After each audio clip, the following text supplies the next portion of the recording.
On July 3rd, 1973, Ziggy Stardust announced his retirement mid-concert at the Hammersmith Odeon in London to a packed room of rabid fans. Ziggy was no more, but David Bowie, the man and the musician behind the persona, was still around and full of ideas, but a bit directionless. Quote, Bowie had all these little projects and wasn't quite sure what he wanted to do, said Mick Ronson, guitarist for the Spiders from Mars, Ziggy Stardust's backing band. The cover album, 1973's Pinups, had been recorded as a sort of stopgap album to keep the record label happy and give Bowie time to find a new direction. In that time, Bowie had developed two major projects. One, a Ziggy Stardust musical, envisioned as a 40-scene play wherein the scenes would be played in a different order each night, and, number two, an adaptation of George Orwell's dystopian novel 1984 for TV. You might notice that a Ziggy Stardust musical and a David Bowie directed adaptation of 1984 don't exist today, and that's because the projects fell through. George Orwell's widow, Sonia Orwell, refused to grant Bowie the rights to the novel. In fact, she refused to grant anyone the rights to her late husband's work for the rest of her life. As for the musical, it's safe to say that expecting a group of actors and a coked-up Bowie to memorize lines, music, and choreography for 40 scenes, and be able to perform them in a random order every single night, was a bit unrealistic. However, scraps of work from both doomed projects can be found in Bowie's 8th studio album, a sort of bizarro concept album based on an urban apocalypse scenario inspired by the writings of William S. Burroughs. Returning to back Bowie on the recordings were Mike Garson and Ainsley Dunbar from the Pinups recordings, and Space Oddity bassist Herbie Flowers. Quote, we did the album very fast, doing basic tracks in 3 days in the little studio at Olympic. Bowie was writing a lot of the stuff as we were going. I think it was a semi-rescue attempt from his proposed George Orwell musical. The music was weird. I have to say I found it mildly unattractive at the time, but it was interesting stuff. Touring across America afterwards, it felt like these new songs were anarchic, all about tearing things down. It was prophetic in many ways, and the music was so loud and angry. Those shows were well organized. Strange things were going on too. There was some infighting and maybe a lot of other things going on, but the band stuck together, said Flowers. Contemporary critics were as mixed on the album as Herbie Flowers was, with Disc Magazine calling it, quote, without doubt the finest LP he's made so far, and Ken Emerson of Rolling Stone calling it, quote, Bowie's worst album in 6 years. Even today, critics are mixed on the record, but the album serves as yet another example of Bowie being ahead of the trend. His final entry into glam rock, a then dying genre, also serves as a precursor and major influence of the punk rock revolution of the late 1970s. Also, the original album featured David Bowie as a half-man, half-dog chimera with visible dog dick, so that probably left an impact on some people. That's right, we're concluding Bowie Me by talking about the title track from Bowie's 8th studio album, Diamond Dogs. Come out of the garden, baby. You got your death in the fall. Young girl, they call them the Diamond Dogs. That's right, it's Bowie Me, the only podcast that compares famous songs to their many cover versions to find out which one is genocide. I'm your host, as always, The Snake, joined by my freak co-host, Alex Mildenberger. Oh, he's crazy. What's going on, man? Oh, what is going on? We're coming back from a little hiatus. Yeah. A little break. We had a little break over the holidays, I guess. Not because of the holidays, but it was the holidays. We were holidaying, bro. We were holidaying. We were taking it easy, amongst other things. So, yeah, We're also taking it sleazy. We're taking it sleazy, of course. I mean, that's Keeping what it greasy, you got to do so that it if you're goes listening down to easy. Diamond Dogs. Yeah. Yeah, Diamond Dogs very much a 70s sleaze album, isn't it? Absolutely. I mean, I remember looking up, I don't know if it was Spotify or some streaming service years and years ago. I was like, what playlist can I get some glam rock on? And it was called like 70s sleaze. And I was like, yeah, that sounds about right. You're like, yeah, that's basically what I'm looking for. Yeah. So there's sleaze. There's for sure sleaze. And this is this the sleaziest? No, probably not. It's kind of the grittiest, but I still consider Aladdin Sane to maybe be a little higher on this in the sleaze. I think Cracked Actor is so direct and like real feeling as opposed to this like fictional scenario. Yeah. That it comes out a little ahead on the sleaze. Also in tracks like Time and stuff, you get a bit of sleaze in there. Yeah. Talking about strutting like a whore and all that. Fall wanking to the floor, all those lines. Classic line. Yeah. Yeah, I do agree that Aladdin Sane is sleazier, but yeah, this is definitely like... It's up there. It's up there. And it is a phenomenal album, in my opinion. Yeah, I'm a huge fan. I mean, you were a big part of why I got into David Bowie in the first place, and you lent me Aladdin Sane and Diamond Dogs probably at the same time. That's because I got them at the same time. Because you got them at the same time, and I was like ripping them from my iPod and stuff back in high school. So like, yeah, and it did take me a bit. I got like Ziggy Stardust hit right away. These ones not as quickly, but once I got into them, it's like, oh yeah, it's very, very rewarding. Very rewarding. So I understand maybe at first not being like, I don't know if this is quite on the same level, but then yeah, it's great. It's great. Yeah, I remember we actually listened to this at a recurring guest's house, Steven Reynolds' house. Sure. We listened to Diamond Dogs. I think we threw it on his PlayStation because that's what could play music. Right. And it got to the part, I think Big Brother, where it sounds like the track is skipping. Right. I was like, what the fuck? We already broke the CD. Yeah. Just bought this. So yeah, it's full of these impenetrable moments. I also recall for Aladdin Sane, of course, the title track, the insane, no pun intended, piano solo. Yeah. The first time you hear that, or at least the first time I heard it, I was like, this is bad. Yeah, it's like it's out of tune, you know, and it's just kind of like flowy and like feels just random. Random, yeah, sporadic notes. It's like he fucked up. H. John Benjamin has that like jazz album called I Should Have Learned to Play the Piano or something, and it's just like him banging on a piano. With like a professional jazz band back. Yeah, exactly. Yeah. So it almost seems like that at first, but then you kind of like, no, it's intentional. Mm-hmm. Even though I'm pretty sure that guy's like a Scientologist or something, and like like pulled some of the band into Scientology. But anyway, very strange. I should have looked that up again. Something looked that up. That. It might be Jehovah's Witness. Okay. That's the funny thing from that Herbie Flowers quote. He's like, it's kind of strange making this. I'm like, no way. I'd like a David Bowie album. I know, right? In the 70s was a bit weird. It was a bit weird. Yeah. Although, the other fascinating thing, just like kind of from a historical perspective, David Bowie plays lead guitar on this, which he typically does not play lead electric guitar. Like his earlier stuff, you know, he's got his 12-string, his like acoustic stuff. Yeah. But that's usually what he has done up to now. So this is very different. And there's interesting quotes about him, like how much he needed to like practice. Yeah, he said in a 1997 interview that he practiced every day knowing, quote, the guitar playing had to be more than okay. And I'd say it was, although it does sound different. And there are ways that like the riff almost sounds a little imprecise. Mm-hmm. Particularly, we'll get to talking about the music later, but I think that is to its credit, right? Absolutely, like it fits in with the sound, the like idea of the album, which is a few ideas, kind of, right? Like there's you were mentioning the Ziggy Stardust musical, which is funny because it's like, well, you're writing more songs? There's already songs.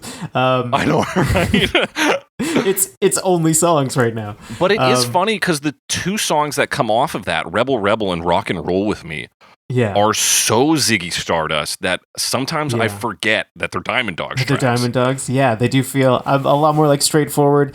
They've got the like kind of gender bending thing going on, or at least Rebel does. It's so straight. It feels like punk rock wasn't as much of a thing, really, you know. Certainly not in like recorded music, but it feels like almost a comment on that. It's kind of, you know, literally just about being a rebel. Yeah, you're right, because like that is the punk rock culture, and he's somehow like nailed it 3 years in advance. Yeah, obviously these things already existed to a degree, and there was already like counterculture.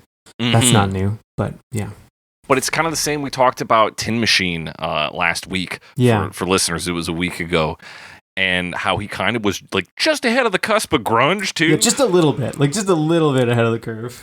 So the man just like has his finger on the pulse, it seems. He knows a little bit more of what was going on in the streets versus, you know, on the radio waves. He was more in tune with the underground, I guess. Which is interesting. Good to keep your finger on sort of that pulse, especially as an artist. That's what I remember there's a quote about, it might have been from that Mark Spitz book where I think it was like Man Who Fell to Earth, Low, like kind of era. Yeah. Where he's like riding around in these like limos or whatever, and he's just like listening to tapes. Oh yeah. Like constantly listening to music. He's like, oh, okay, yeah. Like, oh, I like the, like new stuff, like learning about it. Like that's just what he's doing all the time. Is just listening to the music, which is interesting. It is interesting. You hear that about him, like even through the early aughts, like he is fans of bands from that era and teams up. Even teaming up with 9 Inch Nails in the 90s is like Bowie was always in tune with the culture. Yeah, which is impressive because it's a lot of work and he's clearly just like interested in it for his own reasons, which is cool. And like other forms of art too, because you don't hear about his like painting and stuff as much, but he's also interested in like painting and fashion and like. And like for real interested in it, not just as like a monetary thing. It was like truly he liked art and appreciated it. It's crazy. Yeah, it's quite fascinating. Yeah. That he is like obviously he's a rock star. He's remembered as a rock star, but he's a bit of a Renaissance man in terms of like art. But he just like, oh, this is the one I can make money off of, and I'll just do the other ones. I mean, even if you eliminate entirely his music career, he had a pretty solid working career as an actor. That's true. I forget about that sometimes, but he's in quite a few movies, and he could have probably been in more. Yeah, absolutely. I mean, naturally, some of those movies he got based on being a musician, so you can't like really separate those. Sure, like I mean, there's a difference between like his cameo in Zoolander, right, versus something earlier like The Man Who Fell to Earth, or I don't know. I guess The Prestige. The Prestige, yeah. But if you look at his, Prestige is like post him being famous, though, so you can't really separate. But there is like earlier stuff. And I've looked up his filmography before because it is actually like it's pretty big. Yeah, it spans a long period, but yeah, he's an artist through and through. Like you said, a Renaissance man. He's trying to make musical. He makes this bizarro, sort of not really a concept album. It's more like one concept song. Yeah, which is this song. Right. And people, I think, struggle with this so much because they're trying to slot it into this David Bowie narrative. So you hear this fact that the character mentioned in this track, Halloween Jack, is a Bowie persona, but it's not really. Yeah, I mean, especially like if you see him performing these songs, he didn't even keep the hair, really. Like he's got the hair on the front. This is the last kind of hurrah of the Ziggy Stardust mullet. Right. But after this, it's gone. It's gone. Which is interesting because it is also like his farewell to rock and roll, that the mullet goes with it. Yeah. I mean, it's such a fascinating era because it's so transitional as well. Like we talked about Young Americans, but this is moving. Young Americans is right after this. Like during his tour for this album, he starts to create Young Americans, the soul style, right? Yeah, and it's like everything at this part in time is falling apart. The lead guitarist is left. The Spiders from Mars are dead. Yeah. These projects he's trying to get off the ground are not going. We know because we've talked about it. He's in a tumultuous financial relationship with his manager. Yeah. And he's hooked on fucking drugs. He's high as a kite. Cocaine. Yeah. So an immensely chaotic period, and the fact that something so like iconically David Bowie comes out in this era is pretty wild. Like kind of weird. I mean, we talked about the Ziggy Stardust musical influence, but there's also the 1984 probably musical influence. Yeah, most obviously on the track 1984 and Big Brother. And then there's like the Chant of the Ever Circling Skeletal Family, which is kind of it's not really. It's like a 12-minute hate or something like that. Or how long does it last? 2 minutes hate? 2 minutes, yeah. 2 minutes hate. Yeah, which apparently that's, kind of a reference to that. So like, there's those things in there, and then there's just a bunch of like other stuff. So as much as it's kind of a concept album, but it feels similar. It does feel similar to Ziggy Stardust in that like there's a concept, but it's pretty loose. It's pretty vague. It doesn't really tell the story explicitly, which I guess is why they needed more songs if they were going to do a Ziggy Stardust musical. Right. And it probably just needs to be not longer. That rebel and rock and roll with me really like telling the story. Tell a story, but yeah, you do need to pad it out a bit. And yeah, from my understanding, he kind of gets denied the rights to 1984 and is like, well, I want this apocalypse thing, which of course he's already dealt with on Ziggy Stardust, is about basically a pre-apocalyptic scenario. Right. And then he's a big sci-fi reader and he likes William S. Burroughs, so he kind of spins something inspired by that.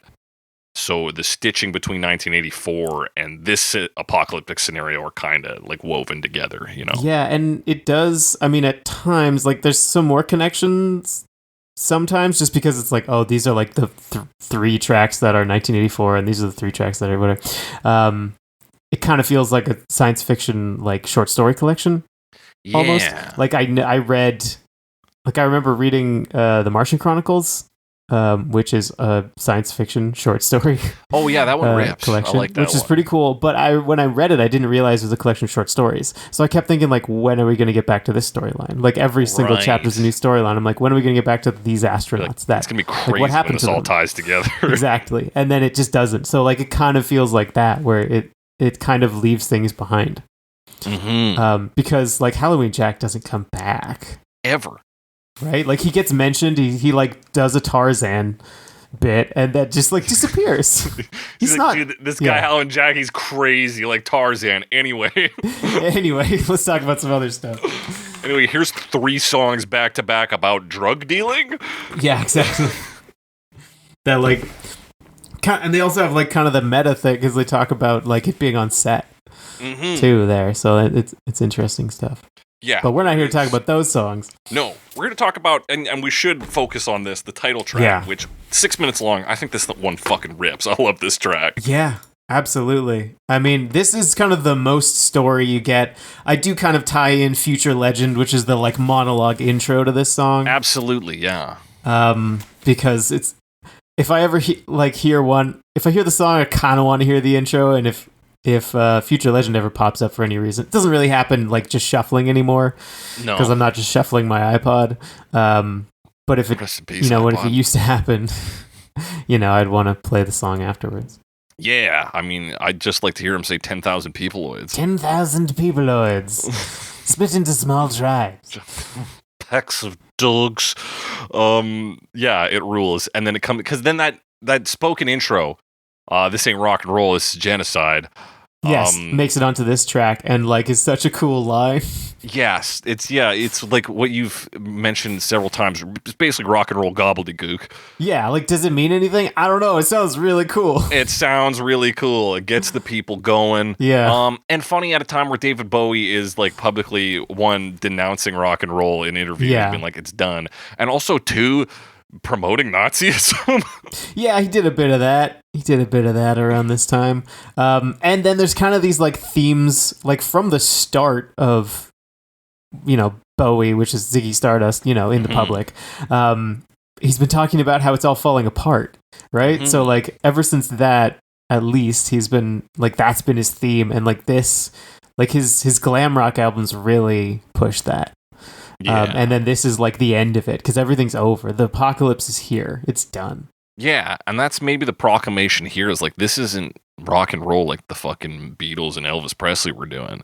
This is the coming of the end. This is genocide. We're killing rock and roll. That hard rock sound that's coming out now. Yeah.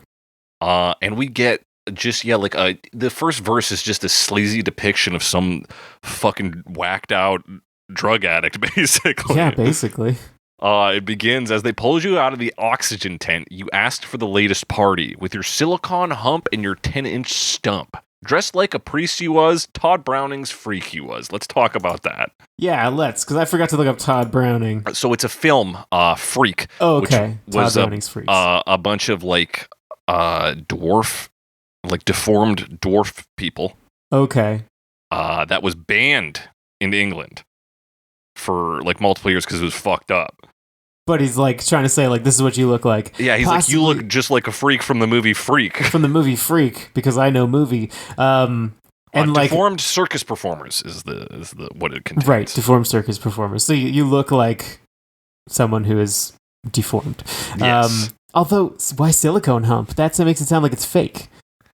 But is this another reference to because like it's kind of, there's some meta references here, right? Like it's a set. It's a play. So, like, is the silicone hump and the 10-inch stump, like, that's a costume? Yeah, is it a costume or are we in a weird surgical world? I just got an idea of, silicone is what they make breast implants out of, right? Sure. So does this person have big breast titties and a 10-inch cock? Yeah, exactly. Well, okay, so here's an interesting thing. I mean, there's that kind of stuff, right? Mm-hmm. Like, those sorts of, like, vague but kind of, like sexual references at times. So like, is that what it is? Is that what it's supposed to be? And also, there's like the gender bending side of it, which does come up in a lot of Bowie music, particularly from this era. Yeah. There was a comment. I can't take credit for this. This is from songmeanings.com. Right. I don't know if this is something you came up with. The title of the song, the title of the album, Diamond Dogs. There are two phrases. There's a phrase, diamonds are a girl's best friend. And then dogs are referred to as man's best friend. Right. So I don't know if there's anything there. I don't know if there is anything there. But it might just be provocative, you know? And I don't know where the term diamond dogs comes from either. I don't know either.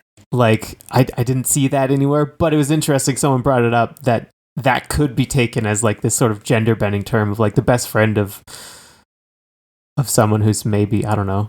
Yeah, men and women, or like someone who is both or neither. Men and women combined into one. Yeah, I could see that.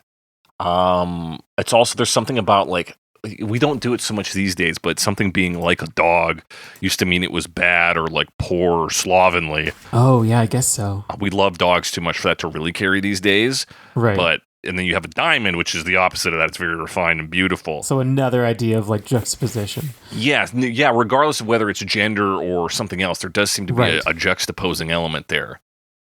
I guess, I mean, and that would make sense too, because when you're talking about like, they're like the diamonds in the rough, but it's the rough, so they're still very rough. Yeah. It's it's a great name for an album. Yeah. It's a great name for a group of cabaret dancers. It's a great name for a paramilitary unit. Like, exactly. Any of these things is going to work great for. These things we will maybe elaborate on. No. I did watch the like Diamond Dog speech from Metal Gear Solid V. Fucking rules. Just because I was like, I'm on YouTube. We're talking about Diamond Dogs. I might as well. He will not cast our Sorrow to the Heartless Sea or whatever. No.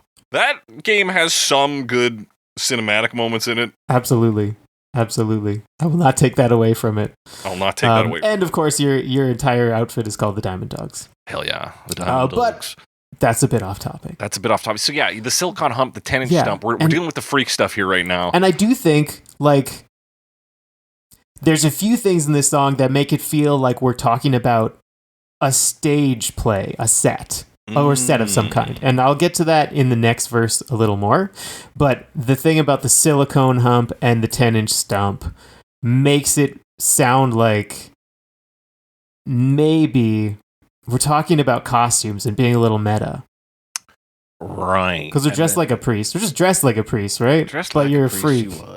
But I think they're just like a freaky party goer because they ask for the latest party after being pulled out of an oxygen tent. Yeah, that's true. I imagine an oxygen tent, because I'm thinking of it as a post-apocalyptic society, is a place where like, because maybe the air generally is pretty shite, so when somebody's super fucked up, they get thrown in the oxygen tent to like get some clean air in them. Yeah, I guess I didn't look up if it was a thing, but I got the idea it was like basically you're recovering. Yeah, and that's how the line is always read to me, is like, you got pulled out of recovery and you're already like, where's the next fucking party, guys? Let's go. Yeah. But yeah, there is a bit of stage play, especially with him like mentioning a movie right off the bat, Todd Browning's Freak. Dressed like a priest he was, so either they're wearing all black or it was some kind of weird costume party they were at. Oh, that's true. Yeah, I guess costume party maybe. Yeah. It could be. Yeah, it's again, like we say, this stuff is pretty loose, pretty open to interpretation. Right. My thing is that this next half of the verse really plays more towards the post-apocalyptic society, in which he says, crawling down the alley on your hands and knee, I'm sure you're not protected, for it's plain to see. Yeah, that's important, because that could maybe play into the stump, is what somebody on Genius suggested. Yeah. So one's a leg, the other's a stump. This is a priest pirate with a silicone hump. Yeah. I'm sure you're not protected, for it's plain to see. The Diamond Dogs are poachers, and they hide behind trees. Hunt you to the ground they will. Mannequins with kill appeal. Kill appeal. I guess I just wanted to point out one more thing. The silicone hump could just be comparing a hump and saying it's like kind of squishy. Like it could just be. It's similar to silicone. Oh anyway. Yeah, like because they are deformed. They just have like a squishy, a weird hump. Sure, yeah. Yeah. That's the other thing. Or that it looks like silicone because it's like almost unreal. Yeah. It doesn't have to literally be made of silicone. Yeah, and now I'm just tying that to mannequins with kill appeal. Yeah. A line that is strange. My understanding of it is that they don't, the Diamond Dogs don't see you as human. They see you as nothing more than like a human-shaped thing that has the added bonus of being killable. They appeal to you because they can kill you. Or you appeal to them, rather. You appeal to them because it's like, well, we can murder this thing. Yeah, I always said the Diamond Dogs are vultures and they hide behind trees. I heard that as well. But poachers, fine. I mean, they can be similar things. Like Same kind basic idea. Hiding and killing people. And then, of course, like, you're not protected. Like, you're like, there's nowhere safe kind of thing. Like, there's nowhere safe. Also, they'll kill you. You're a junkie who's crawling around on one leg. Exactly. It's plain to see. You're not protected. You're out in the open. Mm-hmm. And you have one leg. You can't run away. Yeah. And they'll come for you, dude. They'll hunt you down and kill you just for sport, basically. Yeah, they're violent. They're killing everyone. This is maybe the genocide. Yeah, maybe. And that's funny because like we start with a horrific depiction of the Diamond Dogs, and then later on it's like, Diamond Dogs are fucking cool, dude. You're like, what? Yeah. Yeah. We get to what's called a chorus. I think that's probably accurate. Yeah. Yeah, it feels like a pre-chorus to me.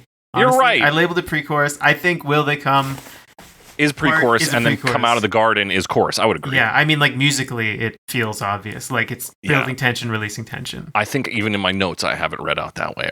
Wrote out that way. But Will they come? I'll keep a friend serene. Will they come? Oh, baby, come on to me. Will they come? Well, she's come, been, and gone. Yeah. I do find them talking about, like, there's sort of a theme in this of, like, the apocalypse is here. Like, they're already here. There's nothing we can do about it, sort of thing. Like, the Diamond Dogs are there. Before he's like, oh, you're not protected. The Diamond Dogs are here. Will they come? They've come, been, and gone, right? Like, or she's come, been, and gone. She's come, been, and gone. Like, it's already happened. We're past the point of, like, it's not coming anymore. It's here. Right. And to me, it feels like the song talks about things in terms of that way. Okay. Like, things are already happened. I find it's like, for me, I was thinking of it in terms of, I'm really like stretching on the line, I'll keep a friend serene. Okay. And considering they come to be the Diamond Dogs and not necessarily the apocalypse in general. Right. Where it's like, as an offering to the Diamond Dogs, I'm keeping a friend doped up. Like, in case they show up. So it's like, hey, take my friend. So it's like you have a friend, but it's only as an offering to them, so they leave you alone. Yeah. Or maybe let you into the gang. Oh, yeah, there you go. Maybe. But then like, oh, baby, come on to me. What is it? Like, it does feel like sometimes some of this classic Bowie has just like, now we just got to randomly make it sound like it's kind of sexual. Yeah, because then she's come, been, and gone. Seems to imply like maybe she's busted, you know, she's orgasmed and then fucking left. And then she's out. It's already happened. Everything has already happened. Everything's already happened. Yeah, it circles back to your idea. And then that's when we get into the proper chorus, I think. Proper chorus, yeah. Come out of the garden, baby. You'll catch your death in the fog. Young girl, they call them the Diamond Dogs. Young girl, they call them the Diamond Dogs. Do you think that referring it to the garden is just kind of a joke almost? Because like there's no green? Because it's a post-apocalypse. Oh, yeah. It's just like... It's very obviously not a garden. Yeah, that could be it. I don't know. Because I'm trying to think of, like, what's the garden? Like, I would guess, like, my other interpretation is just, like, outside of whatever building they're in. True. Or, like, we're growing food because we need it to survive. Right. So it could be any of those. But it does really feel like the garden, like we're in a city. We're in a destroyed city. And it's like, the garden? What do you mean what's a garden doing out here? So any of those, I think, work for me. Yeah, because I kind of thought it was like, hey, get the fuck out of it. It's foggy. The Diamond Dogs are going to just chew you up. Like, yeah. Because there is, like, some of this song seems to read as, like, talking to this silicone humped 10-inch stumped person. Right. Who is maybe a woman because they get young girl and she said to her a lot. And they're like, hey, you just woke up. You're looking for a party. Maybe you hadn't heard the Diamond Dogs are here. Like, yeah. This is not the time. This is not the time. So, like, get the fuck out of the open space. You're going to get fucking murdered out there. It's the Diamond Dogs. Like, it's the fucking Diamond Dogs. Yeah, they're here. And then that pulls into the next verse where he's like, well, let me tell you more about the Diamond Dogs. This is a really, like, an expositional song. Yeah, I mean, there's a reason it's the first song, right? Yeah. We're learning about the Diamond Dogs. We're learning about the Diamond Dogs, and of course, their great leader, who would later inspire the film The Nightmare Before Christmas, Halloween Jack. Halloween Jack. The Halloween Jack is a real cool cat, and he lives on top of Manhattan Chase. The elevator's broke, so he slides down a rope onto the street below. Oh, Tarzan, go man, go. Okay, this is very interesting. A few things here. Obviously, this is the other reason it made me think of like a stage play or something, a set. And that's like Manhattan Chase, like Chase building is a skyscraper. Like it's very tall. So like the idea that you're swinging down, like sliding down a rope, like Tarzan, down a 60-story building is very, very exaggerated, which is fine, obviously. But that's a long rope. And it made me think of like you could have a set with like a depiction of this Chase building, and that's kind of like the centerpiece of it. It kind of made me think of like the chandelier in the Phantom of the Opera kind of thing. So I almost wonder if like there was a plan for that. Yeah, there is, in the same way that like Baba O'Reilly is a failed musical. Yeah, so like it seems like there's references to that even though it never happened. Yeah, or at least the possibility to depict it. Yeah. Because you're right, it would be very easy to have a mock-up version of that where there's a rope in your background. Yeah, you could slide down a rope on a set, but like the actual building is like Tarzan? Like what? Yeah. Tarzan, what a reference. So 28 Liberty Street is where the building is, formerly known as One Chase Manhattan Plaza. What else do I have to say about no elevator? So yeah, this is part of his depiction of this world where it's like the city's just blown out. Like there's no power. Everything's broken. Everything's fucked, dude. Doesn't work. Next line interesting. How much have you read? I can't. We've read to Oh Tarzan, Go Man Go. Okay. Yeah, fun Tarzan reference as well. It's not like science fiction, but it's definitely like pulp. Yeah. And Pulpy Tarzan, stuff. a pretty masculine character. That's true. Who doesn't wear a lot of clothes? Doesn't wear a lot of clothes. And yeah, is like a primal figure in the same way that these diamond dogs tend to be. Yeah. Also interesting that Halloween Jack is a diamond dog and yet a cool cat. And a cool cat. He's a dog and a cat at the same time. He's also the king of pumpkins. He is that as well, yes. But yeah, we moved from him to, I guess, to his girlfriend. Meet his little hussy with his ghost town approach. Yeah. Her face is sans feature, but she wears a dolly brooch. Sweetly reminiscent, something Mother used to bake. Wrecked up and paralyzed. Diamond dogs are stabilized. Yeah, an interesting group of lines, because it feels like now we've got like Halloween Jack's, again, like partner of some kind, maybe? Possibly. But hang on, I gotta sneeze maybe.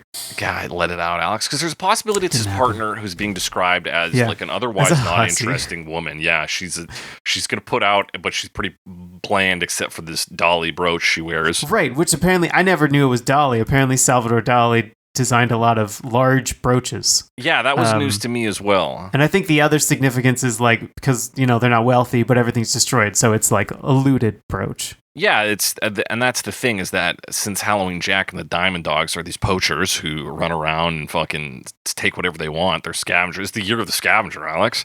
Yeah, absolutely. Like, they're running the show, and even this plain-faced woman can acquire a dolly brooch from Halloween Jack. She's won his favor. Right, and it would be like a good costume piece, right? Like a good identifier on a stage, for example. Oh, for example. Yeah, you may be right there. I think. You could be right. I wonder, there's another, because the line that throws me off is with his ghost town approach. Yeah, so I don't know I mean, the idea just that the city's kind of abandoned, right? Like, or the streets are empty, right? Because like a lot of people are dead, and obviously it's dangerous because of the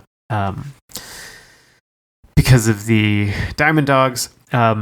But there's a note that suggests it's related to like a cowboy standoff kind of thing, like high noon standoff. Yeah, like he's some kind of drifter who rolls in. Yeah, and isolates these women. She's not really. He lives on the like highest building or like top of a tall building. Right. I don't know. There's like a romantic approach to it where it's like it's a ghost town approach because he acts like there's nobody else there but you sweet little hussy. Right, his little hussy. which also might imply like that he doesn't really care about this person that much. And this is where I wonder about the dolly brooch. Yeah, because that's like the only identifying feature. Because like this isn't Halloween Jack speaking, but it's kind of like maybe his thoughts of like, she's not much to look at, but like she's got the brooch, which maybe is almost like a brand kind of thing, like if that's what he's giving her. Right. But it's not really said. And then of course, sweetly reminiscent, something mother used to bake. She's clearly like almost a comfort food, right? Like her presence is more just like comforting than anything. And is it like, this is the question, is she his girlfriend, or did he encounter this woman and he's like, she's not much. Oh, she's got a brooch. Because the line that then comes after describing this woman, wrecked up and paralyzed. Diamond dogs are stabilized. So does he fucking kill this woman and take her brooch? Just for the brooch? Yeah. Yeah, maybe the sweetly reminiscent is referring to the brooch. It could as well. Could just be a random person he sees and is like, ooh, I like her brooch, and then kills her for the brooch. Yeah. Because that also fits in with the post-apocalypse violence story. Because he's already said in the past verse that the diamond dogs are poachers.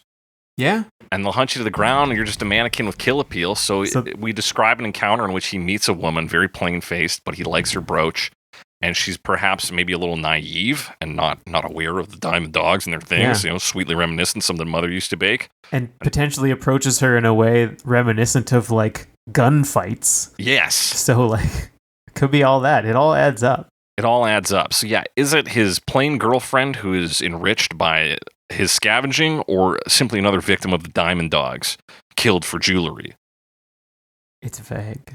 It's vague, but wrecked up and paralyzed? Dude, listen to this. Diamond dogs are stabilized. Wrecked up and paralyzed does make it sound like the second one. Mm-hmm. Like, it's obvious. It does make it, the way it describes her makes it sound like it's a person he doesn't care about. Yeah. Her face is sans feature. Yeah. the first reference we have, it does also say his little hussy, though. Mm-hmm. Which implies some connection. Yeah. Anyway. It's also very sleazy language. Very sleazy. And like you said, could be expanded upon pretty easily in a stage production. Yeah, I think so. We get to the will they come again. Catch death in the fog. Bridge, ooh, call them the diamond dogs. We get some actual barking. I do like that. I mean, catch your death in the fog. It's simple, but it's like, you catch your death of a cold kind of thing. Like, you'll get sick, but also you'll die because you can't see the diamond dogs. You can't see them. They call them the diamond dogs. Yeah. I love in the song, I guess I should bring it up when we talk about the instrumentation, but he does like actual barking and stuff. He does. Oh, but then he also just goes woof woof. Woof, like, woof. Which is not like a bark those. sound. That's how we write it down, but I guess it's still an onomatopoeia. But he speaks it so plainly though. It's very funny. Wow, wow, woof, woof. Wow, wow, woof, woof. Yeah. It's funny. Verse 3, real great one, real great start on this. In the year of the scavenger, the season of the bitch, sashay on the boardwalk, scurry to the ditch. Just another future song, lonely little kitsch. There's gonna be sorrow. Try and wake up tomorrow. Yeah, that's, I mean, much less descriptive than the last verses, right? Yes. Because we kind of like have a scene in each of those where this is very general. And I mean, sounds so cool. It's so cool. And like, it's like, because it says like basically this is the apocalypse. In the year of the scavenger, it's like, you got to be a scavenger to survive because it's the apocalypse. Right. It's the season of the bitch. One, a reference to must be the season of the witch. Yeah. But more importantly, it's the season of the diamond dogs. Yeah, the diamond dogs. And again, and we're using this like harsh language, presumably because the diamond dogs are harsh, right? Like it's very explicitly trying to like refer to them as like be kind of negative, right? Like they're violent. They're violent. And of course, bitch, female dog. And so we're getting again some of that little gender seasoning thrown in here. Yeah, specific gender stuff. There's a few. I mean, he also has. I'm thinking, can I tie this in? Probably not on the fly. Queen Bitch is on there. Is another David Bowie song where he says bitch prominently.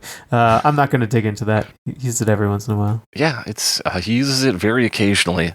Other thing is that in the time when scavenging is the main profession, it would be a bitch to get by. So it's also the season of the bitch in that sense. Absolutely. And then kind of this like again, like juxtaposition, sachet on the boardwalk, scurry to the ditch. So like you're kind of showing off. There's like this showiness to it. Yeah. But then like you're hiding as well. Like it's like you gotta flex, but you also gotta know when to get the fuck out of there. Yeah. And I'm pretty sure it says Broadwalk, but in the recording, but whatever. Okay. Just because like I always had trouble figuring out some of the words in this song, and I think part of it was just he doesn't always say the right word. That's true, and he filters stuff pretty wacky on this one. Yeah. And of course, in this post-apocalyptic future, they're called broadwalks instead. That's a little bit of world building, actually. Yeah, that's world building. Just another future song, Lonely Little Kitsch, which is interesting because, I mean, so much of his previous stuff was like, the world's going to end. So now, this is just another one. Yeah, it's kind of weird that it like, and Genius seems to agree with what you're saying, that it's like, and here's him just talking to the critics about his previous work in this one. Right. And he was a little bit at this point like, I'm still doing this. Like, I'm doing the same thing. Mm-hmm. And obviously after this, he took a, big swing to left field, sort of changed it up. But at this point, he's like, I've been doing the same thing for however many years. Yeah. And getting pretty good at it, quite frankly. He's like, and this is what you're going to say. It's just a little piece of kitsch, some fucking future sci-fi bullshit. But then maybe laying down a solid prediction where he's just like, there's going to be sorrow, so try and wake up knowing that, like, how are you going to live knowing that the future is going to be rough? Yeah. And also in this future legend, that's not really. Anyway. No, it's a future legend. The goal is waking up tomorrow. Like, it's just survival. Yeah, waking up tomorrow knowing it's gonna suck. Yeah, and also it will suck, yeah. Yeah, it's very strange. It's a strange little verse, but it's got the most like rock and roll energy to it. I know, like the phrasing, it's just that like does it totally make sense? I don't know, but it sounds really cool when you say it. Really cool, yeah. Very provocative like language. Yeah, it gets the people going. Oh yeah. And I'm the people. I'm the fucking people. Boom, we hit the outro stuff. Bow wow, woof woof. Call them the Diamond Dogs. They call them. And then we bring it right down and we go, keep cool. Diamond Dogs rule. Okay. And then beware of the Diamond Dogs. Yeah, that's right, in the little outro there. Yeah. So, this is a warning about the Diamond Dogs. It creates a bizarro, like, apocalyptic world that we maybe explore in the rest of the album. Yeah, like a little bit, but only kind of, because, like, I think Sweet Thing Candidate, Sweet Thing Reprise is probably the closest thing, and then once you hit Rebel, yeah, we're off onto, the Rebel Rock and Roll With Me is like the Ziggy Stardust section. Yeah. And then the back half is like mostly 1984 stuff. So it feels very different. But because, it was all written around the same time, it does, like, there's enough of a connection. Yeah, there's, like, weird connective tissue there. You're like, okay, there could be Diamond Dogs and Halloween Jack in this, but, like, they don't get referenced again. No, they never come up. They're never, like, dealt with in any way, or... Yeah. Like you said, I think your Martian Chronicles lens is actually a really good way to look at it. But even through like that, it's very tough to, like, find it. Because in the Martian Chronicles, it's a whole bunch of different stories about the colonization of Mars. Yeah. And so you get broadly this depiction of what happens in this, it's like a fail. Because I think at the end it does fail, and then it's like, well, humanity fucked up, they didn't do it. But you get such a broad scope of all of these different things that happen in that time. And then there's less of a connective tissue in this. You're not able to so easily be like, well, in the first song, we're in apocalyptic New York. There's drug dealing going on. There's gender bending with Rebel, rock and roll, the dead, 1984. It starts to just like get a little too loose. Yeah, it does. And I mean, there's obvious reasons if you look at the history, but it's also, I don't know, it's still... Again, like his like Ziggy Stardust was also pretty vague about this kind of stuff, like as much as it was kind of like they tied it together with the theming, the songs don't necessarily all fit together in that really like we're telling a story kind of way. It's not Tommy. Yeah, absolutely. And like, even think the Ziggy Stardust, that one slots in a random cover on the album. Exactly. So like, it's kind of there, but it's not always there, and it doesn't always make sense.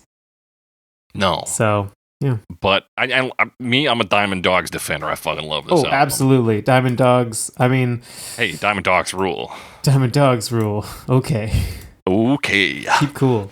Yeah, I'm a huge Diamond Dogs fan as well. Is it still... There was definitely a time where I was not sure if my favorite David Bowie album was Diamond Dogs or Station to Station. I haven't revisited that in a while. I don't know what it would be right now because I've gotten a lot more into like Low and Heroes since then. I freaking love Low. And I think Low is definitely one that would be put a lot higher than I like. I remember explicitly thinking that, and now I'm like, okay, Low is more in there in the conversation. So I don't know exactly where that would be, but I mean, it's a 70s Bowie album. Like, yeah, it's just incredible. It's got star quality, and it's, for me, my favorite David Bowie album is always whatever David Bowie album I'm listening to at the moment. Right, whichever one I heard last. I'm like, that's probably the greatest album of all time. Yeah, probably, dude. Like give or take. But how does this one start out with the raucous noises of a Rod Stewart concert? That's where the sound came from? That's where the live audience audio comes from. Okay. Yeah, fair enough. I mean, the faces specifically. But you can hear, apparently you can hear Rod Stewart at some point, like around where the riff comes in. I couldn't pick it out, but I never heard it. But like there's so much sound going on. He's talking. He's talking. I thought it was just legit. I thought this was just from a concert. Like from a David Bowie concert, rather. I don't know. I know, because it's actually from the Faces concert. Yeah, exactly. But like, why you do it that way? I don't know. I guess it was audio they had. Yeah, maybe they recorded, like you said, your man's listening to tapes, and maybe he heard the audience on this and was like, "That's a good. That's the audience I need." Like, they fade sound, that in. Yeah. Anyway, very neat. Very neat. So we get that. Yeah. This ain't rock and roll. This is genocide. And great then line. Like some cowbell hits, and then the guitar comes in. Yeah, we get some. So like, I say cowbell. It's more of like a weird. Like, I think it's a cowbell. It's warped though, because there is an actual cowbell that comes in later. Oh, so the earlier one sounds different? Yeah, it's like it's almost like they put like an effect on a cowbell for this one, and then later on, there's like legit cowbell. Right. I think it's similar. It might be like a woodblock or something. Yeah, I could see a woodblock. But it's a fairly like dull hitting sound, definitely, on the percussion. Yeah, a dull percussive element. Yeah. Then the guitar comes in. So this has been described as, it's definitely like scratchier, and I think it has been described that way. Yeah. You have a bit more of this like almost punk feel, because now we have David Bowie playing lead, right? And he's not as much of like, he's not a studio musician, guitar player. He's not Mick Ronson. Yeah. He's not a bad guitar player by any means. Obviously, he's been playing guitar for years, but he's not like a dedicated guitar player in the same way. Exactly. He can't do, like, we talked about the, like, virtuosic solo on Moon Age Daydream by Mick Ronson. It's like, Dave Bowie can't do that. No, that's not his playing style. No. And that's not his style. And he's not just a guitar player, right? He's also on saxophone on this, right? Yeah, that's right. Like, he's singing, obviously. So he's singing, sax, guitar. He's doing it all. And, like, so he doesn't have this high technical prowess, but he has such an ear for what is hooky on guitars. Like, you think of Rebel, that's one of the most memorable guitar riffs people have made. It's like top something, probably top 100 at least. Like, it's memorable, it's catchy, and so he does a similar one here, and like you said, very punky. It's and that's sort of like proto-punk thing that David Bowie often gets labeled as. And it's interesting, like it kind of layers presumably a few takes. And we talked about this in Heroes, and clearly been doing it for years ahead of time. I think Tony Visconti's involved in this album as well, to some degree. But it creates this interesting effect because they're not totally synced up, right? Where like it kind of feels almost sluggish in some ways. And I've always attributed that to it sort of having more of an amateurish feel, but also he's less of like this professional guitar player. So you kind of get some of that. So it's interesting how all of these things kind of added together and like work very well. Because it is also kind of this like post-apocalypse thing of like maybe people, there's not professional guitar players in the post-apocalypse future because everyone's scavenging to survive. Yeah, it adds to the grittiness. It adds to the sleaze. Yeah, it makes me think of like 2112, where there's like a section near the start where a character finds a guitar and then learns to play like Alex Lifeson within like 30 seconds. It's like, it's not realistic. It's like, yeah, it would be years and years. Yeah, exactly. Obviously, it's a song, so you don't have the time to do that. But like, this it feels more like post-apocalyptic guitar playing. Yeah. Other than that's an acoustic guitar, so it's more realistic to have that and have it work. But anyway. Then yeah, an electric guitar where there's no power. But, yeah. The power is rock and roll, baby. Yeah. But that's just the intro. Yeah, we get that. We get sax coming in there too. Yes, there's a bit of saxophone right off the bat. And then like a big drum roll that kind of takes us into the song proper. And by big, I just mean loud, not necessarily long. Yeah. Good stuff. I like those simple drum rolls, you know? Yeah. There's a reason we keep doing them.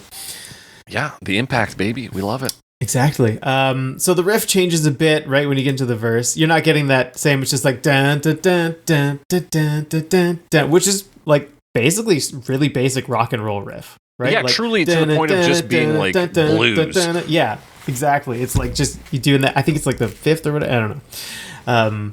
Very like simple thing. And then of course Bowie's lyrics come in, vocals, I should say. As they pulled you out of the oxygen tank. They pulled you out of the oxygen tank. Yeah. The way he delivers it there is really interesting. And I keep thinking like American, but like I don't know if that's how you would define the delivery. He almost has this like yeehaw aspect to the delivery on this song. Like he's got this like woohoo like cowboy. Oh yeah. It is like a bit almost like, again, I like rock and roll, but in the more 50 cents somehow, you know? Yeah, I guess so. Like, it's rockabilly. Yeah. Kind of. I guess that's kind of punk, right? Like, it's this more simplified version of rock and roll. But it's David Bowie, so it doesn't read as being that necessarily. No, it doesn't, because he's still like this kid from South London.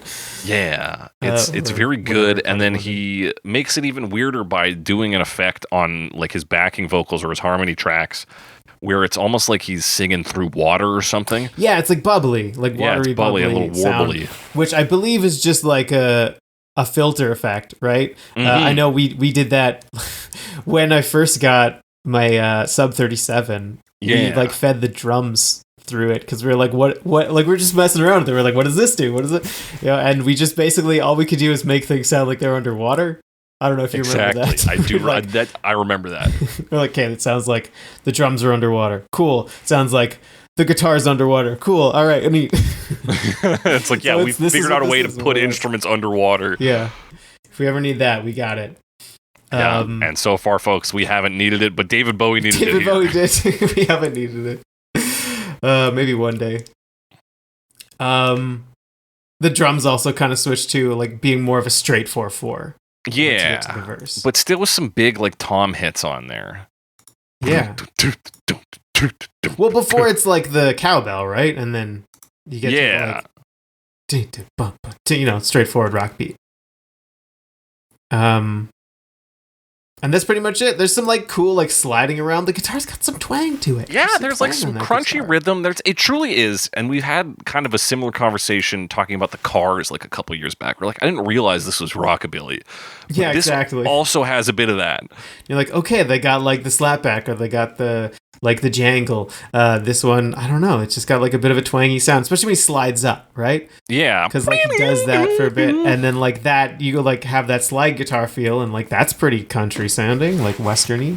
Mm-hmm. So it has those sorts of elements that weren't necessarily around in the previous albums, right? Like with Mick Ronson. No, and it's not something I typically associate with Bowie on any level, as much as he covers a broad range of genres. I'm never like, yeah, country. And like this was the time period where he did cover Springsteen.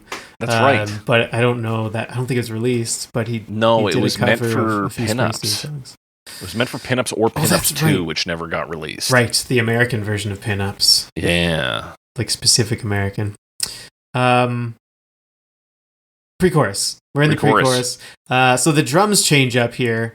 a few things happen. One, we get the cowbell sound back in. Mm-hmm. So we got an interesting thing happening on the drums because you kind of got like a backbeat accent, but also the cowbell plays on the downbeat. So you kind of have two different percussion things going on at the same time. Yeah. So that's cool. And then you've got, from your musical theater aspect, this is like a call and response section. Will they come? Oh, yeah.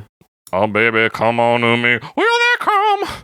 Yeah, oh, that's baby, your chorus kind of thing. So will they come?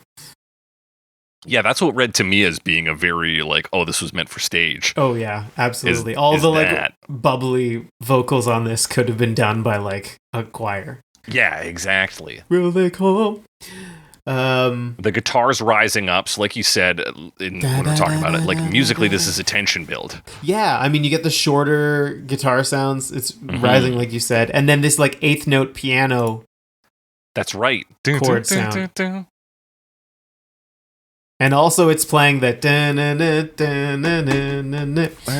which is very like rock and roll piano.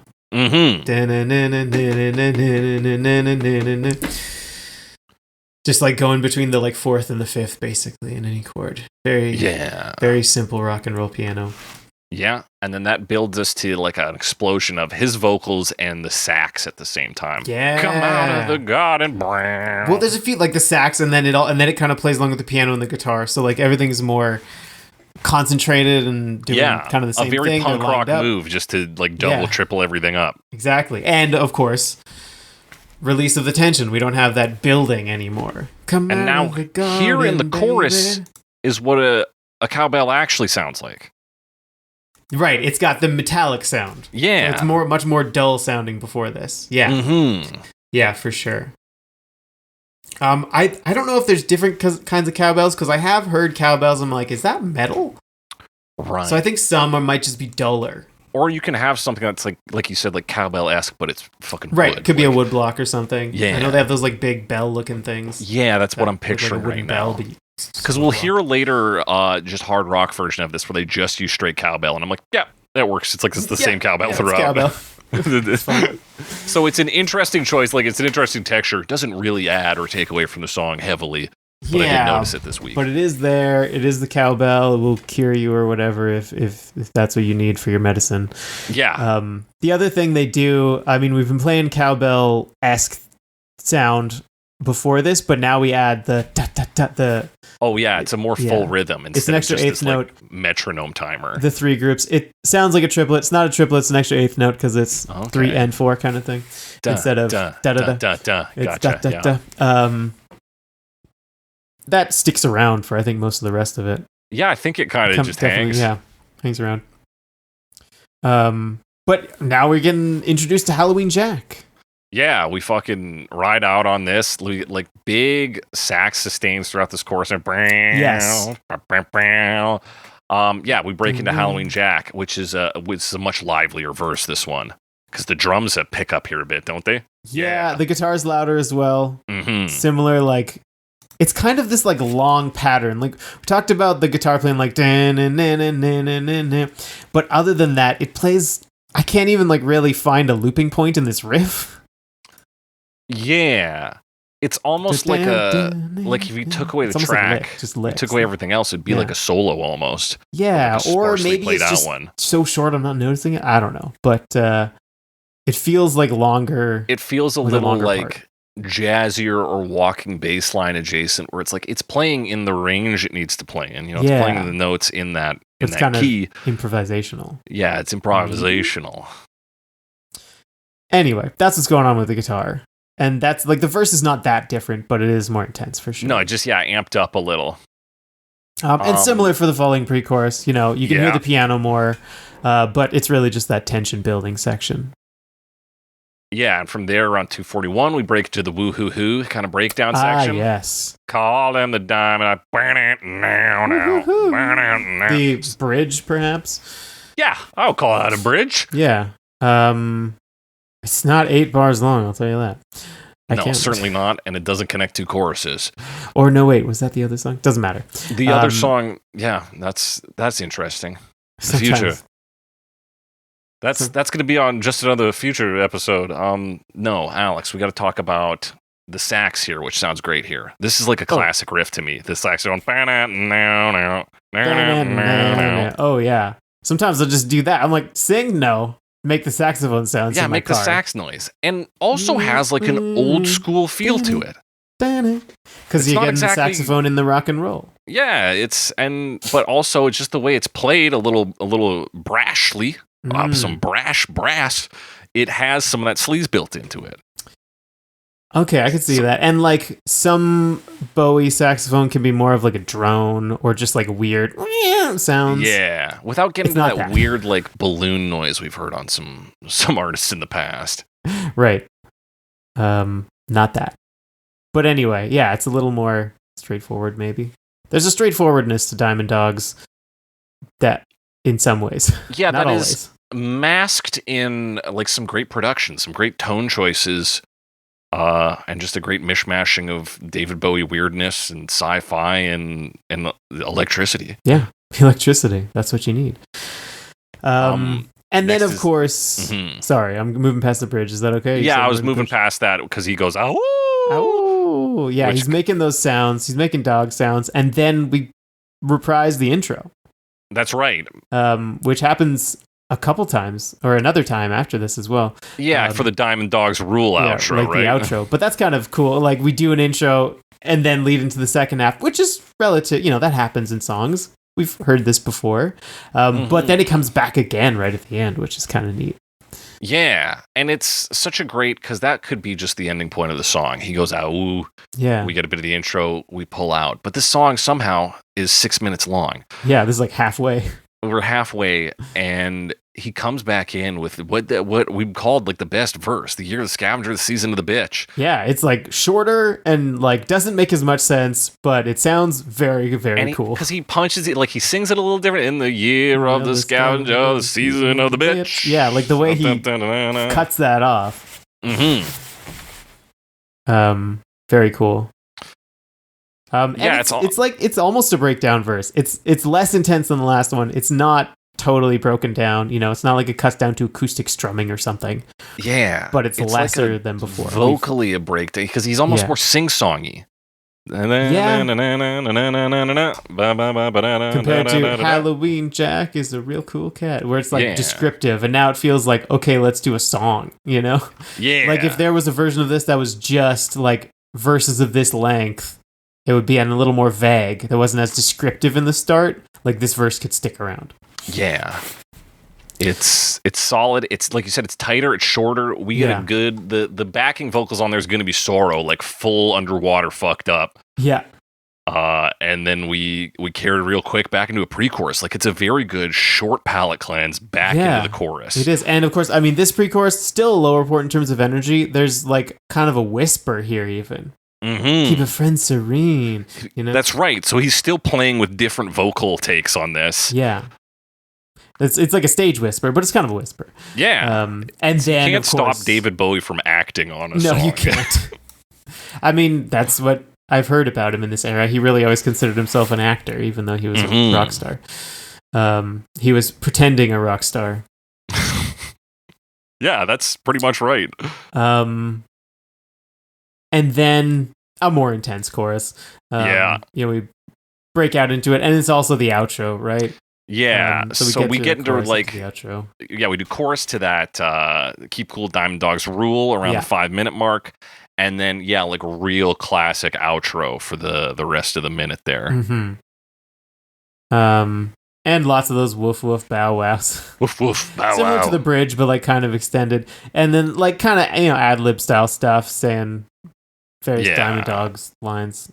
And then Diamond Dogs Rule. Diamond Dogs Rule. And it's basically like 40 seconds afterwards of just like tension build up to the finish. It's the piano's hammering, things are getting wilder. Yeah, and that's after the intro riff happened again, right? Yes. Okay, because that does come back in right before the 5 minute mark. And then, and then we do like more. I would consider some of the stuff before that to be an outro. I would consider the outro to start around 4:07. I kind of consider it 5:20. And then the intro riff comes back. That's more. I just don't feel like it's the same thing as the chorus before it. Like we do a chorus, and then it's like now we're doing other stuff. There's a few other things we do, but I wouldn't think of them all as like a chorus. Sure. They're almost like two different outros. Kind of, yeah. Because if you get to the 5:20 mark, we get to a much more distinct music section, and where it's that Diamond Dogs in the background, like really fucked up, and that's the full build up. Like it really fades down. You get the dun, dun, dun, dun, dun, dun, on the piano. Yeah, it's like two sections of a rocket taking off, you know? Yeah. So you get your outro at the 4:07 mark, and then it starts shooting up, and then that falls off, and we get the second part. We get the second outro. Yeah, things fall away, right? Mm-hmm. There you go. And then Major Tom's in space or whatever. Dude, Diamond Dogs rule. Diamond Dogs are stabilized. Yeah. Diamond Dogs are stabilized in space? What? Yeah. And we end on just guitar for this. So we get all this craziness. Everything builds. And then it's just this, like you said, this punk rock sort of like naive music almost noodling. Yeah. Dun, dun, dun, dun. It feels like everything drops out. The guitar's the only thing left. And like it's obvious. I mean, again, if you're thinking of it in terms of stage performance, everyone could leave, like literally, and there could just be one person left, right? Yeah. So like, it's kind of, it does make you feel a little isolated, and then it moves into this song that is very much like, feels that way, right? Like, more isolated, like talking to maybe this creepy other person. Yeah. Kind of narrating. And we bring in that sax to very sleazy elements on that next track. But anyway, don't want to get too much into the next track, but like it is cool that it ends on just that guitar. Yeah. That lone guitar sound. Fucking rules, dude. Love this song. We got to start talking about covers, but first, a short break. We're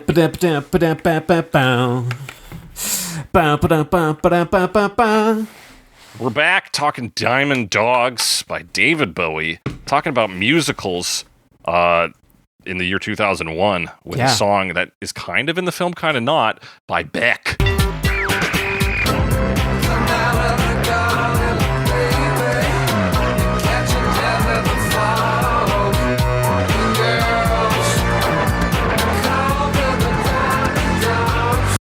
By Beck's cover. Yeah, Beck. It's not, I mean, I tried, like, obviously, you referenced this earlier. There's a group called the Diamond Dogs. They're a cabaret group. This song is like, if it's in it, it's like for seconds. And it's not this version of it either. Yeah. Although it is a Beck version. It's like sped up and it's like 10 seconds, like you said. Yeah, and they like sing a like circus version, kind of. I didn't know this song when I last saw this movie. I haven't seen this movie in a long time. Kind of curious to watch it again, actually. Yeah, we keep dancing around Moulin Rouge on this show. I think this might be the year we tuck into it. We'll see. Actually, yeah. Probably a good idea. I'd watch this movie again. Oh, yeah. Because we've talked about Roxanne, which is in it. We've talked about ones that are in the Broadway musical as well. Yes, we have. And not even in the film, so. Yeah, it's like Chandelier we did most recently. Oh, that's right. That was it. Yeah. So it's something that's kind of on our radar and we should maybe just do. But right now we're talking about Beck's version. So Beck, American musician, singer, songwriter, record producer, rose to fame in the 90s. His breakout hit was Loser. Yeah. He's a loser, baby. So why don't you kill me? Which he told the world was his attempt at rapping. It's probably good that he didn't try again. He kind of does the same thing on here. Like a bit. But this is produced by Timbaland. And this was on the soundtrack for the movie, but not really in the movie, like we've said.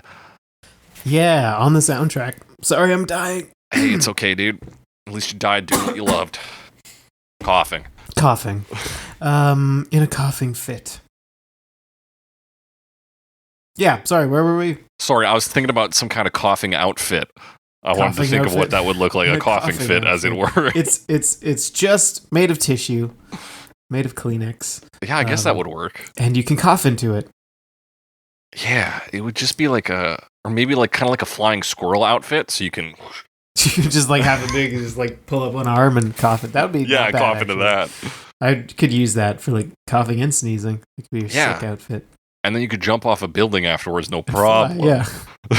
you could glide down off of Manhattan Chase. Yeah. The fucking Halloween Jack's gonna look like an idiot. Sliding down like Tarzan. Come on. Or Joe the Lion? Joe the Lion. No, wait. Is there a lion in Joe? No. Beauty and the Beast? where he slides down. Yeah, you slide down the ladder. Hope they haven't seen you yet, or something it's something like that. Anyway, that's another song. David Bowie. Should we switch and talk about Beauty and the Beast? Yeah, let's start talking about Beauty and the Beast. Let's start this episode over. So this is Diamond Dogs 2000. It's a very 2001 sounding like rock and roll track. Yeah, it's there's a lot of synths, yes. But there's still like kind of low growly guitar. That's what covers the intro riff, but sounds fairly different. And then changes a bit after the intro, right? So like there's a lot of guitars. They have the crunch, notably on the chorus, but there's also a lot of big synths with these really like harsh sounds.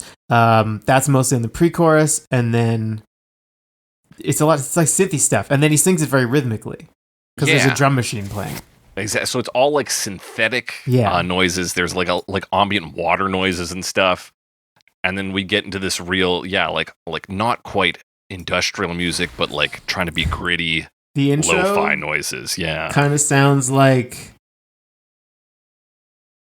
the music in the Lost Woods in Breath of the Wild. Oh yeah, I could see that. I thought you were going to say in like Ocarina of Time, and I'm like, dude. It also sounds like maybe something from Ocarina of Time. No, I don't think so. Anyway, like the Forest Temple. The Forest Temple. Yeah, I guess so. Maybe, kind of, not really. We've got those. We got some computer noises, a sort of wah guitar in the mix. And a lot of just like Beck's vocals. He also does the backup vocals. So I think it's just him singing falsetto, actually. I'm not 100% on that. I would believe that. But it's a very like electronic version, right? Beck is like kind of alternative guy. Yeah. He's doing like lo-fi stuff. And I do think like the eclectic nature of Moulin Rouge kind of fits his vibe. Yeah, it has that, like, there's a bit of sex on offer here, that, like, sort of gritty, computer sex, like, because it's all, we got synth and shit going on there. It's, it has a bit of, like, a certain era of David Bowie, I think, like, late 90s to like, this era, early 2000s. Dark electronic. Yeah, dark electronic kind of energy to it. Yeah, I think so. But it's almost like Gorillaz as well. Yeah, another contemporary. There's a little bit of that. I guess trip hop, maybe. I don't know if that fully fits into that. I don't know that genre well enough. That's because you don't do enough drugs, Alex. You don't do enough drugs. Yeah. So we got crunch on this. We've got like a lot of repetitive loops here. Yeah, crunchy, kind of more regular. It's my take on it. I don't have a lot of insight into the details. I don't know that I have great insight on this, because part of me was trying to process how this would slot into Moulin Rouge. Right. And then for this cabaret dance group, and the answer is it doesn't. So it's just kind of like a bit of a weirdo version of this song, I think. Yeah, and I like that it's weirdo. Yeah. I'm not necessarily a Beck fan or a non-fan. Right. So it's kind of interesting to hear him. He seems other than right. Maybe some Scientology stuff, but maybe not. Yeah, I mean, man. It's unclear to me, and probably isn't a big deal. Maybe, I don't know. You know, I mean, of all of the celebrities in Scientology, Beck probably fucking like D tier, right? Like, right. In terms of ones who are like bringing people in and spreading influence, it's not Beck. Yeah, it seems unlikely. He's behind the piano player on Aladdin Sane, whose name I don't know. Oh, it's not Mike Garson, is it? I gotta look up that name because I actually don't know if he's a Scientologist. You gotta fucking figure that out. Yeah, I gotta stop like slinging shit. I'm trying to remember where I found this, but somebody online was like, I heard Beck's version, and I don't like Beck now, and shame on David Bowie for letting this version happen. I was like, okay. It's not that bad. It's not that bad, and also, why is it David Bowie's fault now? Yeah. Like, it's fine. Totally fine. Nothing wrong with it. Especially for 2001. Speaking of totally fine, Gilby Clarke, 2002. Come out of the garden, baby. I'll get you deaf in the fall. Young girl, call him a diamond dog. Gilby Clarke, briefly a member of Guns N' Roses, kind of more of like a touring member. He's a rock guitarist. He's also worked with like LA Guns and stuff. So like he's in that community. Yeah, he's basically like a working musician in the hard rock scene, specifically for like bands from the 90s, Guns N' Roses. Like 80s, 90s. 80s, 90s. Because that's his era. But also, like, he's got some solo stuff. He's obviously got this under his name. Yeah. And it's fine. There's one so close to actually just being good. Here's my thing. The translation from David Bowie's version to just straightforward, like 80s, 90s hard rock, easy breezy. Works perfectly. Yeah. I got no complaints. It sounds good. It's not mind-blowing. It sounds good. Yeah. We need a better vocalist on this, though. That is definitely an issue. Because, like, it's very straightforward delivery throughout. Yeah. And the problem is that a lot of this song is basically rock and roll gobbledygook. So you need somebody who's going to sell it. It's going to make it sound good. I also think, like, it's kind of clean, like a bit sterile, you know? Like, it's so much like this is hard rock sound. Right. To me, I'm like, I don't know if that's the most interesting thing, but they clearly really dig the cowbell. Yeah. Put a bunch of that in, and like it sounds fine. It's just not like that notable and not that interesting. To me, I'm like, this is what hard rock sounds like from this era, and they did it. And it's the not cowbell like, for me just totally hacked into my brain. I was like, yeah, this song's fucking filthy. We got the cowbell going, we got brother. the cowbell going. There's cowbell. So like this one, I was like, okay. It's fine. They put it together. It's this sound. It's a very straightforward thing they've done. But like it's their sound. And I think I'm only down on it because I'm not as into the sound. Yeah. I think though, if you got like an Axl Rose on this or whoever does the lead vocals for Motley Crue, like, yeah, a real freak. Get me a fucking freak on this track. I think you're right. Vince Neil, by the way. Yeah, that's who it is. And then this version sells. This version works 100% because it's just about being sleazy and greasy slimeball party animal killing machines. Better vocals, I agree. I didn't think of that before, but better vocals would elevate this significantly because they're probably the weakest part. Because obviously there's a lot of good players on this. You know, he's a professional guitar player. I'm sure the rest of his band is like very good players. I don't know the credits, but they sound like they're doing a good job. And like if they just had like a vocalist, yes, that would be ideal. Yeah, and I guess that's the trouble is that you need like a real like weirdo to sing this, not just some guy who's big into playing hard rock guitar really well and technically sound. And that's, I mean, there's a lot of those weirdos in hard rock, but I think they're hard to also get into your one-off cover song project. Yeah, absolutely. So keep the track, redo the vocals. See us again after class. Yeah. Let's move into 2012 with Lindsay Katt.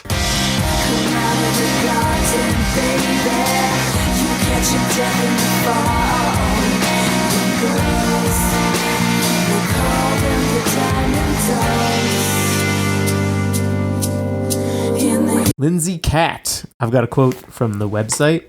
Hit me with Lindsay Katt. It's a very straightforward quote. Lindsay Katt is a queer, non-binary artist known for their broad range of multimedia artwork. Nice. Yeah, that I saw the same thing. I just wrote down queer, non-binary artists. So they have music that featured in Castle, Alias, Switched at Birth, and Being Human. They're a 4TV musician, and that is what this version sounds like. Sci-fi stuff. I did not think of it in terms of movie or like TV stuff. I guess it makes sense. This was kind of originally written for like sort of TV. That's sort right. Of. Interestingly enough, for performance, for visual mediums, for visual, yeah. It is. I mean, they do a bunch of like generally creative stuff, which is cool. Yeah. Kind of what David Bowie did, you know. Yeah, she's doing, but more like heavy, like dark, spooky. It's like that really intense sounds. Like you really get the really heavy drums. Mm-hmm. That are kind heavy, of like piano chord hits too. Yeah, but sparse, right? Yeah. Like once a bar kind of thing. Mm-hmm. There's like some drone sounds, and then it like builds around that. Apparently, let me try that again. Occasionally, the vocals will do that like auto-tune sound to be like, ooh, it's weird, which kind of ties in with the like watery sounds from the original. Yeah, it's a version of that. It does like chord progression. Let me say that again. Intensity progression, you know? Yeah. Where it builds around and then you get that like high-pitched whine thing. Oh, yeah. More guitars. Gets really like crunchy near the end. I feel like there's similar ideas to Beck's, just because it's like more electronic, but it's more modern than that, and it's a different sort of beat thing. But there's like a similar idea of like now we've got like a rhythm, and we're kind of building it around that. But this has much more of like a build, and like you said, it feels more made for TV, where that I guess is made for movie. I don't know. Yeah. Beck is made for a movie. Lindsay Katt is made for TV. And then the vocals are more like chanty, so it's like kind of spooky. Yeah, and she's doing kind of like a whisper, just like a priest she was. My problem with this one is that like Beck is not quite so heavy as this. Right. Like the original song, as much as it presents the Diamond Dogs as what they are, is very matter of fact and almost lighthearted about it. Right. The end conclusion is that Diamond Dogs rule. Okay? But also beware them. Yeah. But they're fucking rad. Whereas this one is serious. just straight like they're fucking watch out for these guys. Fucking watch out for the Diamond Dogs. I would watch out for the Diamond Dogs because they wouldn't let me in. And they would kill me. They would not let me be I'm part not of cool the gang. enough for the Diamond Dogs. And if I'm with you, I can't drug you up because you're not into that lifestyle. Yeah. So I'm you can't sacrifice me. You would be able to sacrifice me super easy. You have to run faster than me. I don't think I can do that either. I got shit knees.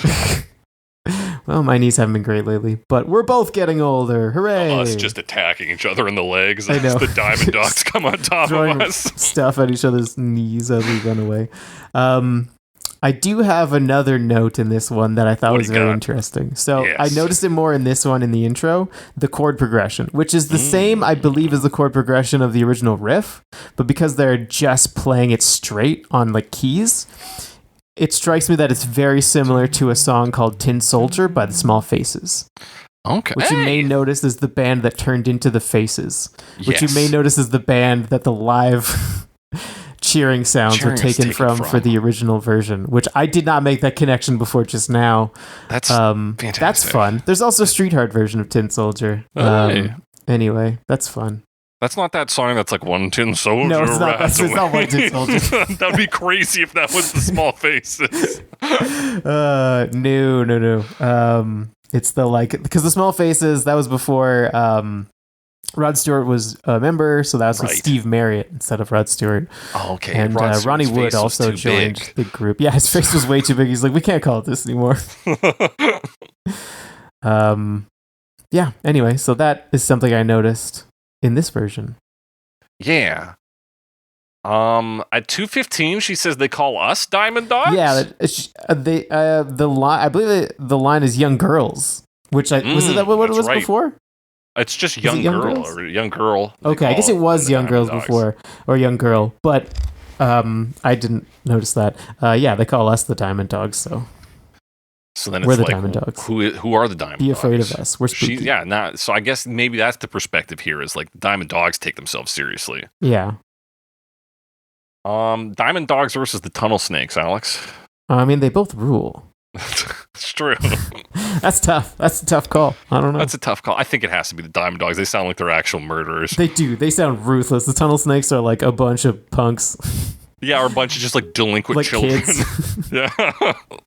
As much as they rule. They do. I'm pretty sure they get massacred by rad roaches. Yeah, I think you are correct. Who can remember? That's Fallout 3 in case anyone doesn't follow. Yeah. That reference jump. Hey, the video also game, an apocalyptic setting. Yeah. Also probably inspired by William S. Burroughs at some point. Probably. So you guys should have picked up on that. I have that there's some gamey sounding synth, and I don't mean that it's like duck meat. I mean that it sounds like a video game. I'm trying to figure out. The problem with this synth is that you scared it before you shot it, so now it tastes gamey. Yeah. Where's that? I'm trying to figure out where. Somewhere between 2:15 and 3 minutes, I'm guessing. Okay. I don't know. Wait. 2:20? Even before that. Like 2:20. The like. Yeah, in the. Okay. But enough about this. She says this is genocide again at the end. Yeah. She whispers it. Yeah, it's dramatic. It probably, whatever TV show she was trying to sell it to, probably worked right there. Yeah. But you know who else is doing work is John Vanderslice in 2013. Vanderslice. Come out of the garden, baby. You got your death in the fall, young girl. You call them the Diamond Dogs, young girl. Who is a record producer primarily? It sounds like worked with like kind St. of an Vincent and interesting Spoon and stuff. character. Yeah. And does that. So yeah, he is the owner of an analog recording studio called Tiny Telephone, which where he collaborated with musicians such as Mountain Goat, St. Vincent, and Spoon, which are just a few of the big names that I recognize. The studio had 2 locations. The original studio closed, but the second one is still open. And he also, I guess, does his own music, which is this, which I found interesting at first, but then it just kind of fell off for me. It does start interesting, doesn't it? Yeah. You know, it's kind of like, I mean, I just described it as like, this is like indie rock stuff. Yes. You know, I do like the sort of the ballad feeling of the first verse, right? Because like it opens with like the drums are doing like weird stuff, and there's like the more clean guitar sound, and then once it gets into the first verse, it kind of drops down, which is like, oh, that's cool. It's a bit of that like almost, I don't know. I'm thinking of like Jack White's first album. Yeah, I could see that. Like Blunderbuss, his first solo album. Right. Kind of sound. With less distortion, and then like drops down, and then just like chords. This is just the first verse. So I thought that was cool. A cool take on the first verse. Kind of just like chords and ballad sounding. Yeah, it does I agree. a thing a few times. It has this like lurching feeling almost, where like it'll feel like too slow and then like speed up. It just seems like there's sliding elements around. So like there's some neat stuff. That's mostly on the riff. So like 125 is like I think a good place to hear that. Okay. And it's very like I mentioned, like indie rock. It has that sort of detached delivery. Yeah, it doesn't always detached. fit. It doesn't always does fit. Sometimes. I think it's a great start. Yes. Especially like the intro to the song where it's like you're being pulled out of the oxygen tank. You're a little fucked up. You're a little out of it still. Yeah. Great to have this dreamy approach. Unfortunately, that dreamy approach lasts the whole 3 minutes and 9 seconds. So I didn't like. So by the time you get to Diamond Dogs Rule, okay. Yeah. It needs more oomph. It just doesn't hit. Especially sounds like he's asking a question the way he says okay. Okay. Like, okay. You tell me, Mr. Diamond Dog. Yeah, you tell Mr. me. Jack. Also, this version's called Diamantthund, which I guess would be the German. Yeah. Hund. Okay, I have the wrong dog. timestamp. I think it's 240. 240. Keep cool. Yeah, like 242 is where it starts. So there's a lot of sounds, spacey vocals, lots of overdub tracks, lots of echoey guitar. There's like a harp sound that kind of replaces the watery vocal, and then lots of piano and then drums playing. The drum rhythm makes me think of that like kind of jazz funk pop drum beat sound that we get a lot these days. Those are kind of the elements that I could identify.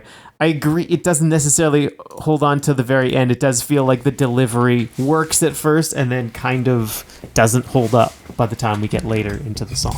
Yeah, because it started off, I was like, whoa, cool. All right, this is something different. It's cool sounds, right? Yeah, we got some harp. We got some fucking drums going weird. This big, broad, dreamy sound. And then it just keeps doing that. Yeah. And then I have to focus on his lyrics. And then we get into the same problem we had with Gilby Clarke, which is like, he's not selling anything. Yeah, that is an issue. Though I like his vocals a little better, I think. Maybe just because they work earlier on.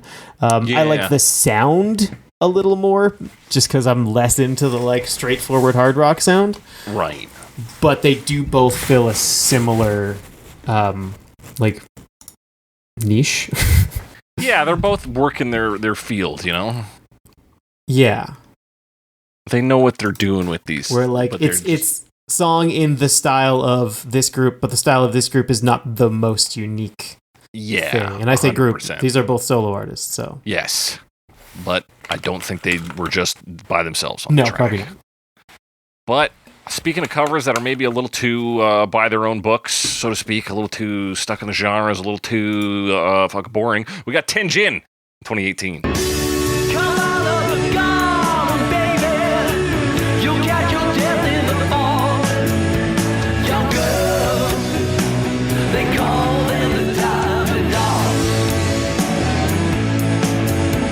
Yeah, Jinn does a much more straightforward cover overall. Like, they do cheering at the start. This ain't rock and roll, this is genocide. This ain't rock and roll! They sound like they're more into it. Their delivery sure. of those parts is more interesting than either John Vanderslice or Gilby Clarke. Mm-hmm. I agree. But they do, like, the vocals overall are very nasally. Very nasally, yeah. It's not a very pleasant vocal performance. Which is fine. I mean, yeah, you don't have to be, but it'd be better if you were. The riff gets swallowed up by the audience noises at the start. Yeah. Which is not what you want at that point. Yeah, they're apparently a prog rock group. Did we say the name? Jinn? I did say the name Jinn. I forgot to mention who they were. Neoclassical prog rock. Yeah. This doesn't sound very classical to me. No. But that's okay. Doesn't sound very neo either. It sounds like a fucking song from 1974. Yeah. What else? It's another very guitar focused one. I preferred the sound of this one to Gilby Clarke personally. Just a personal preference. I don't prefer they go into more like a chug.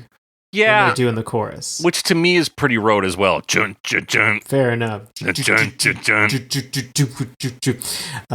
they do get like a kind of lower and like more crunchy guitar tone. Mm-hmm. And I do think their like kind of wall of sound thing they have going on, particularly once you get into it. Maybe not so. I said wall of sound in the notes. I don't feel that now that I'm listening to it.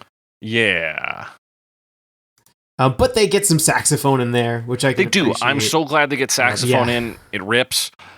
But then the other side of it is like, well, they're just doing everything that was in the original. They are. Yeah, it is. It ends up being pretty straightforward, kind of in a slightly different sound with their like, very lazily kind of delivery. Oh, it's the year of the scavenger, the season of the bitch. Sashay on the broadwalk.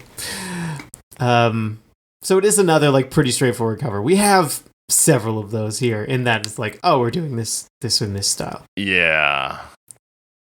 But there's some piano and organ, which I could appreciate. Not probably amazing, but like good enough. Yeah, and there's like, the sax is good. Like when they bring in new elements, that it's good. I enjoy that there's some new stuff going on here, but it feels like not enough of the good things and too much of the bad things. Yeah. Too much of the bad? I guess so. I will say I probably prefer this one to Gilby Clarke, but they do feel it. Yeah, they are both very similar. I think they probably both bad about the same. Like, yeah, it's just like personal preference at that point. Yeah. But personally, I'd prefer for us to get into our final verdicts, of which we have 3 categories today: the worst version, the best version, and the most post-apocalyptic version. Let's say which version are they listening to on the radio in Fallout? In Fallout, yeah. Since I've referenced it, we might as well. Version? Ink spots. Ink spots, yes. Yeah. Alex, what is the worst version of this? I would probably say Gilby Clarke, but only because of the style I'm less into. Yeah, because the other ones are actually very similar. Yeah. I think Gilby Clarke's was maybe a standout for me. Gilby Clarke, John Vanderslice, and Jinn to me are like kind of the same thing. Yeah. And I would put them all around the same level, and I just think that Gilby Clarke is the one that I've decided is on the bottom. But any one of them on a different day may take that title. Yeah, I'm going to give it to John Vanderslice today. I think for me it was between him and Jinn. And I think Jinn had more components that worked, although overall it was still worse. But it was nice to hear them try the whole thing, even though that's also kind of safe. But like nobody else was trying the whole thing, so it kind of worked. Yeah. John Vanderslice, again, and sometimes it's about the roller coaster ride. At first I heard, I was like, oh, sick. And then it just kept going. I was like, oh, damn. It's not still happening. Not very interesting. So that's my worst version. Alex, what's your best version this week? What is my best version? None of them blew me away. Yeah. None of them blew me away. the other ones, I guess, it's got to be Beck or Lindsay Katt, because those are the two that are left, right? And they're very similar. In some ways. I think that I would say, I don't like love either one of them. You know? Do you have a preference? I would throw it to Beck just for having a little less, because again, Lindsay Katt's almost a genre artist too. It's that very for TV style. Beck is trying to be experimental, and I think like landing it, and that I'm not fully on board or against it. Right. And that for me, that works this week. Let's go back, number one. Yeah. I mean, sometimes I'd like to spread it out, but I do think that I also would go for Beck. Like, Lindsay Katt just doesn't quite get there for me. Because I'm not super into that, just like we did, like TV background music kind of sound. Yeah. I don't necessarily think the Beck version's amazing either, though. So yeah, but I think Beck is perhaps the closest to tapping into the freak element of the original song. Of course, guided by the Moulin Rouge, which is also about freaks. Which helps. But that helps, but it at least landed him somewhere in the zone of what makes the song interesting. Yeah, that's fair. I guess it worked. It's gotta be Beck. But Alex, you're playing Fallout. Johnny Guitar just finished wrapping up. Johnny Guitar. What's coming up next? The Diamond Dogs version coming up on the radio is. The real answer is none of these. The real answer is none of these. None of these fit. David Bowie, I guess, by right of it sounding a little rockabilly when you listen. There's probably a version that fits that bill somewhere. I'm gonna give it to Lindsay Katt again because of the intensity. It does have a lot of intensity. Sure, yeah. It's probably the most intense version. Why would that fit in Fallout? I can't remember. Wait, no, Gilby Clarke. He's wearing a cowboy hat. Nailed it. And I did give you a scenario that was New Vegas coded, so that checks out. Johnny Guitar. I'll give it to Lindsay Katt. It'll be one of those ones where you do a quest and it's actually a modern recording of Diamond Dogs in the tone of the game world. Right. That's my answer. That does it for a final verdict. If you got a different opinion, similar opinion, want to talk to us about a version we didn't talk about, hit us up. Just on Blue Sky. Forget about the app formerly known on Twitter. Nobody's on there anymore. It's dead, bro. Hit us up on Blue Sky at SnakeyMe. Hashtag CoverMePod. Talk to us there. You can also email us at covermepod@gmail.com. Send us your comments, questions, concerns, suggestions for future episodes. Be sure to rate and review us. We're on all the apps. Pick it. We're on Spotify. And if you're around the age of 50 to 60 to hell, even 70, you probably already know that. What else are we on? I hear you ask. Apple Podcasts. YouTube Music, Amazon Podcasts, other podcasts, Podurama, Podbean, Pocket Casts. We're on all the apps. Hit us up there. Follow us. Rate us. Review us. Tell your friends, family, neighbors, and loved ones about us. What you can do is start a Cover Me related fan project, cancel it, and then leave it just kind of on your computer for years maybe. Incorporate it into a later project or have somebody discover it on your computer after you die and they'll learn about Cover Me through that. That's how you can probably the most effective way to get the word out. I think. That sounds about right. I've gone to some marketing seminars. Everybody's saying that. Leave it on the computer of your dead loved ones for others to discover. Yeah, that should work. It should work. I think it's solid. I think it's going to work. That's your mission this week, folks. That does it for today's episode of Cover Me. And as we always say on Cover Me, keep cool. Cover Me rules. Okay. Oh, yeah.